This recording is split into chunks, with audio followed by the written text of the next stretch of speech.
Alors, l'adjectif. Dans le groupe nominal, c'est un groupe où il y a un nom. On peut avoir que un déterminant et un nom, ou après, avec ce nom, on peut avoir des adjectifs qui vont donner des informations sur un nom.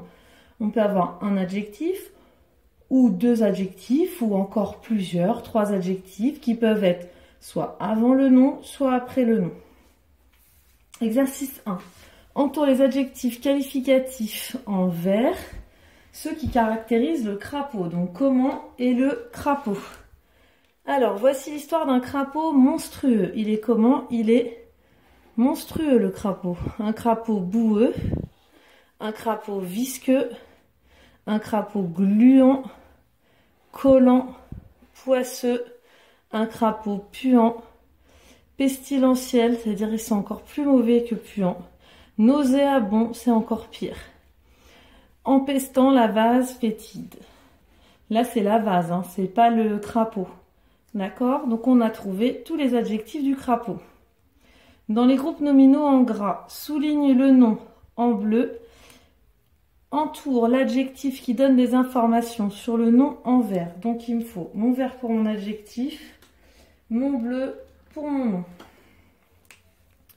C'est parti. Tout à coup, un sifflement aigu se fait entendre. Donc là, j'ai mon groupe nominal, un sifflement aigu. J'ai quoi? J'ai un sifflement. C'est le nom. Comment est ce sifflement? Il est aigu. C'est mon adjectif. Les enfants surpris lèvent la tête. Qui ça? C'est pas un surpris, c'est un enfant. Donc, enfant, c'est le nom. Je prends pas les, c'est le déterminant. Hein. Enfant, c'est le nom. Comment sont ces enfants? Ils sont surpris. C'est l'adjectif. Des oiseaux multicolores s'envolent dans toutes les directions. Alors, on ne dit pas un multicolore, on dit un oiseau. Donc, oiseau, c'est le nom. Comment sont ces oiseaux? Ils sont multicolores, c'est les adjectifs. À quelques dizaines de mètres, une puissante explosion se produit. Donc, une quoi? Une puissante ou une explosion? Une explosion, attention, là, le nom, c'était explosion. Pour chercher le nom, j'essaye de mettre un ou une devant. Comment est cette explosion? Elle est puissante. Puissante, c'est l'adjectif. Dans le sol, on voit un grand trou en forme de cratère. Un grand ou un trou? Trou. Donc, trou, c'est le nom. Comment est ce trou? Il est grand. C'est l'adjectif. Au milieu se trouve un gros caillou lisse. Un quoi? Un gros, un glisse ou un caillou? Un caillou. Donc, caillou, c'est le nom. Comment est ce caillou? Attention, cette fois-ci, il est et gros et lisse. Il dégage une petite vapeur blanche. Une quoi? Une blanche, une petite ou une vapeur? Une vapeur. Donc, vapeur, c'est le nom. Comment est cette vapeur? Elle est et petite et blanche. Alors, ensuite, exercice suivant. Complète les groupes nominaux avec les adjectifs de la liste. Alors, on nous propose déchiré, affectueux, attentif, immense, pluvieux et bizarre. Alors, on y va. Donc, déchiré, un arbre déchiré, non, un animal, un élève, non, un bruit, un temps, un short. Oui, ça devrait être. Allez. Donc, un short déchiré. Ensuite, affectueux, un arbre, non, un élève, non, un bruit, un temps, un animal, affectueux.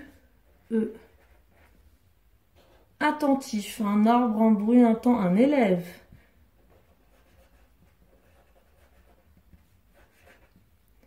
Immense.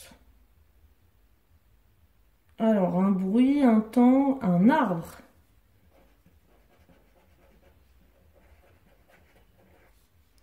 Pluvieux. Ça peut pas être un bruit, c'est le temps qui fait dehors. Pluvieux.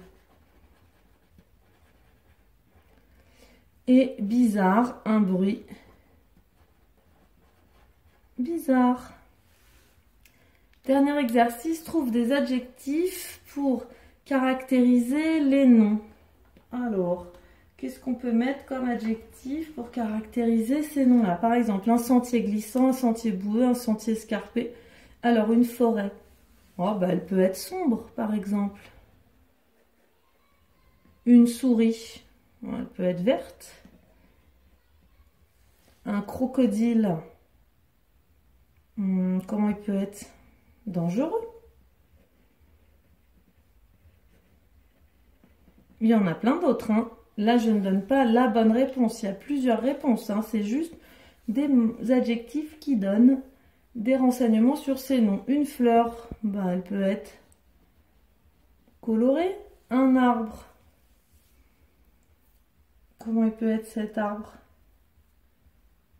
Il peut être, tiens, moi, comme là, immense. Il peut être comment cet arbre?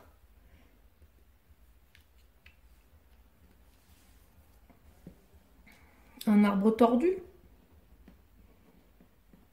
Un cartable. Un cartable comment? Un cartable lourd, parce qu'on a mis plein de cahiers. Et voilà.